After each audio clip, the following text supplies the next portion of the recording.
ಒಂದು ತರ್ಕದಲ್ಲಿದ್ದಾರೆ ಅಂತ ಹೇಳ್ದೆ ಅನ್ನಿಸ್ತದೆ. ಯಾಕೆಂದರೆ ಒಂದು ಪಕ್ಷ ಕಟ್ಟೆ ಎಸ್ಟಾಬ್ಲಿಷ್ ಮಾಡಿ ಈ ಸಲ 2022 ಗೆದ್ದು ಬರ್ತು ಅನ್ನೋದು ಒಂದು ರೀತಿ ಶೇಖ್ ಮೊಹಮ್ಮದನ ಕಚ್ಚಿದಂಗೆ ಆಗ್ತದೆ. ಶೇಖ್ ಮೊಹಮ್ಮದನ ಕಚ್ಚಿ ಕೈ ಬಿಟ್ಟುಗಳು ತುಪ್ಪದ ಗಲಿಗೆ ಬಿದ್ದಂಗೆ ಆಗಿ ಹೋಗ್ಬಿಡ್ತದೆ. ಆಗ ಮತ್ತು ವಾಸ್ತವ ಬರುವ ಪ್ರಸಂಗ ಬರ್ತದೆ. ಈ ನೆಲೆಯಲ್ಲಿ ನಾವು ವಿಚಾರ ಮಾಡಿದಾಗ ಈ ಮುಂಬರುವ ದಿನಗಳು ಭಾಳಷ್ಟು ಪ್ರಮುಖ ಎಲ್ಲದಕ್ಕೂ.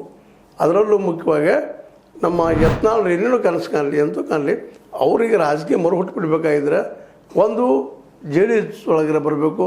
ಅವ್ರಿಗೂ ಅಷ್ಟು ಸುಲಭ ಇಲ್ಲ. ಅದೇ ಕಾಲಕ್ಕೆ BJPಯಲ್ಲಿ ಭಯ ಹುಟ್ಟಿಸಿ ನನ್ನ ಅನಿವಾರ್ಯತೆ ತೋರಿಸ್ಬೇಕಾಗಿದೆ ಅನ್ನೋದು. ಇವೆಲ್ಲ ನೆಲೆಯಲ್ಲಿ ಬರುವ 4ನೇ ತಾರೀಕಿನ ರಿಸಲ್ಟ ಭಾಳ ಮಹತ್ವದ ಪಡೀತದೆ. ಒಂದು ಕಾಂಗ್ರೆಸ್ ಸೋತ್ರ, ಸಿದ್ದರಾಮಯ್ಯ ಮೋಸ್ಟ್ಲಿ ಕುರ್ಚಿ ಅತಂತ್ರ, ಅದರಲ್ಲಿ 2 ಮಾತಿಲ್ಲ. ಯಡಿಯೂರಪ್ಪನವ್ರು ಗೆದ್ದರೆ ಅವರ ಮಗನ ಅಧ್ಯಕ್ಷ ಸ್ಥಾನ 2028 ಗ್ಯಾರಂಟಿ ಅಂತ ಅನ್ನಿಸ್ತಾ ಇದೆ. ಒಂದು ಸೋತ್ರ ನಿಶ್ಚಿತವಾಗಿ ಯತ್ನಾಳರು ಒಳಗೆ ಎಂಟ್ರಿಯಾಗಿ ಮತ್ತು ಹೊಸದೇನು ಗಾಳಿ ಬೀಸುವ ಸಾಧ್ಯತೆಗಳಿದ್ದಾವೆ. ಇವೆಲ್ಲನೂ ಅಭ್ಯಾಸ ಮಾಡ್ತಾ ಹೊರಟಾಗ ಸಹಜವಾಗಿ ಏನು ಅನ್ನಿಸ್ತದಪ್ಪ ಅಂತಂದ್ರೆ ಈ ಮುಂಬರುವ ಈ ಮೇ 4 ಭಾಳ ಪ್ರಮುಖವಾದ ದಿನ. ಇವತ್ತು ನಮ್ಮಲ್ಲಿ ಭಾಳಷ್ಟು ಚಾನಲ್ಗಳು, ಅದರಲ್ಲೂ ಮುಖ್ಯ ಚಾನಲ್ಗಳು ಭವಿಷ್ಯಕಾಲ